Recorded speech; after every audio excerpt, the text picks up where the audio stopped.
If you're just eating ribeyes and salt, you're doing carnivore wrong. Want to fix your autoimmune issues or just build muscle and stay lean? Here's how to do carnivore the smart way. Hey everyone, my name is Marc Bates. I'm a metabolic health coach, and this is part of my question and answer series. Carnivore done right. Why steak only fails and what to do instead. Okay, let's get to the question. The historical context is fascinating, but let's get practical. You mentioned that carnivore should be well formulated and referenced a nose to tail or strategic carnivore approach. Can you walk me through exactly what this looks like in practice? How should someone structure their carnivore protocol differently based on whether they're using it therapeutically for autoimmune conditions versus as a general lifestyle choice? Absolutely. The term well formulated carnivore diet is key because while just eat steak and salt might work short term, a strategic approach tailored to individual goals is safer and more effective long term, especially for those using carnivore therapeutically. So, following is a breakdown of how to structure the carnivore diet based on two primary use cases. Alright, so the first one is therapeutic carnivore for autoimmune or inflammatory conditions. So, the goal here is to remove all dietary triggers, calm the immune system, and allow the gut and tissue to heal. So the key features on this one are going to be a strict elimination. So we're going to avoid all plant foods, dairy, spices, coffee, and seed oils, right? You want to make it monotrophic simplicity, right? Base the meals around ruminant meat, for example, beef and lamb for digestibility. No seasonings or additives. Use only salt, no herbs, garlic, pepper, etc. These are possible triggers. Organ meats, minimal. Introduce only after inflammation calms. Start with liver maybe one times a week, right? Or one of the things I like to do is I like to grind a little bit of liver up with my hamburger, right? With my beef hamburger, and just get that in there. Especially if you don't like the taste of liver, it's really gets hidden very well that way. Okay, high fat ratio. You want 70 to 80% of your total calories. So we're just using that as a measurement of how much food there is from fat. So you want to eat fatty cuts. You want to add some suet to it. You want to add some bone marrow. Okay. Meal frequency. You want 1 to 2 meals a day to reduce immune stimulation from digestion. Right. And quite honestly, one good sized meal, right? One ball that contains all the meat that you need in one meal is probably very good. Okay, and tracking. Do log your symptoms, log sleep patterns, energy, pain, stool. Look for flares in this. You're looking for how your body's adjusting over time. Okay, so some sample foods just to keep in mind. Beef, obviously ground, ribeye, chuck roast. I use quite a few different cuts of beef. Lamb, beef suet or tallow, especially for cooking, right? Marrow bones, especially if you're going to make your own bone broth. Salt, obviously, liberally salt everything. And later on, you can add maybe a little liver, heart, or kidney. Okay? This approach mirrors an autoimmune elimination protocol, but even more tightly controlled.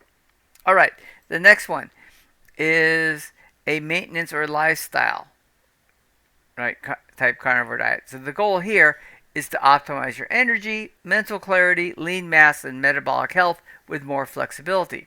So once again, key features. Principle, nose to tail variety. Regular inclusion of liver, heart, bone marrow, connective tissue with what you're eating, right? And once again, there's nothing wrong with taking a lot of this stuff, chopping it up, and putting it into like ground beef. If you don't like the flavor that much, okay? Moderate dairy if tolerated. Not everyone tolerates dairy very well, but you're looking for raw cheese, heavy cream, butter, yogurt. Test your tolerance individually, okay? Optional eggs or seafood. So pasteurized eggs are fine. Salmon, sardines, cold water fish, right? You're looking for the high omega-3 fish, right? Maybe if you eat oysters can be added because they're very high in iodine and zinc. Okay? High protein ratio. You're looking for 60 to 70% of your protein in calories is okay if your body comp is a focus. That means you want to build muscle. Okay, so and if you're older and you're worrying about sarcopenia, you definitely want to keep your protein ratio higher based upon your age. Okay, and your goals there. Herbs and spices in moderation. You may include a little bit of black pepper, some garlic, some mustard for flavor. Don't go overboard on these guys because once again, spices tend to be tend to really affect people differently, and a little bit can have a big effect on you. And you can be a little more flexible in your meal timing. 2 to 3 meals a day, or time restricted feeding, whatever works best for you. But you have a little more flexibility when you eat. Okay, once again, some sample food lists to keep in mind. Beef, lamb, and pork are always good.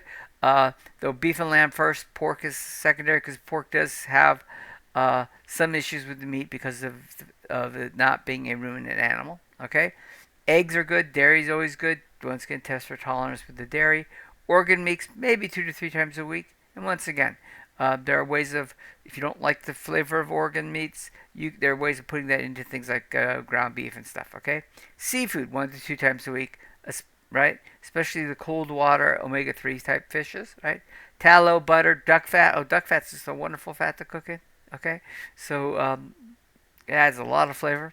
So bring those up, and optionally, you can bring back coffee, herbs, herb teas, sparkling water into your mix. Okay, you're not nearly as strict as you would be on a therapeutic diet. All right. A quick comparison of therapeutic versus lifestyle carnivore. So, in therapeutic, you have zero plants, eliminate dairy and eggs, introduce organs cautiously, high fat ratio, immune reset and healing is the goal, and supplements maybe salt, electrolytes, but you really want to limit what else you're adding to the diet.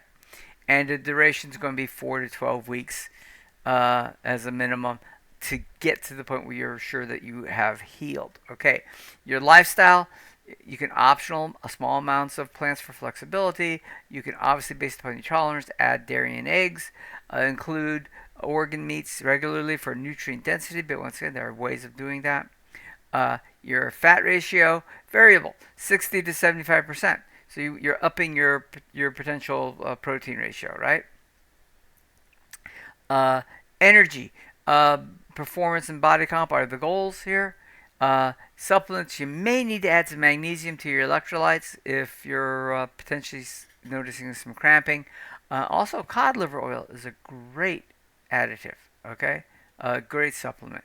And this would be something you're going to look for in an ongoing lifestyle or a cycling option, long-term cycling. Okay, practical tips for both, keep these in mind.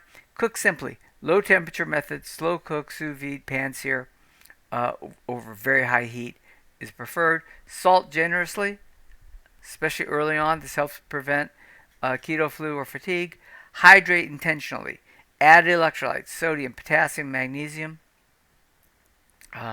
You may not realize how much you need to drink, but don't overdo this either, right? People overhydrate. They do. Okay, do track your changes. Journal symptoms, mood, energy, digestion. How you feel about digestion labs? Change a few things every now and then. Play with what you're eating to see how you feel. And if something doesn't make you feel good, stop using or eating that. If something makes you feel good, keep using that, right? And this is the time when you can start mixing stuff up to see what works best for you, okay? And reintroduce with caution, right? Some limited plant foods and stuff if you want the variety, right? But if you're in therapeutic, don't reintroduce any plants until you're full past that healing cycle. Okay? Okay. And once again, practical tips. We talked about cook simply, salt generously, hydrate intentionally, track your changes, and reintroduce with caution as necessary. All right. Thanks for watching, everyone. If you have any comments or questions, please add them to the appropriate section here. This is a community. I'm here to try and help you answer your questions. If you have something you want me to put up as a video, leave me a note and we'll work on those things for you. I always have room to build these things in pretty quickly. So thank you. And if you haven't done so, please like, subscribe, share this video with somebody who might need it. It helps the channel out a great deal, and you'll be helping a lot of people. I appreciate it.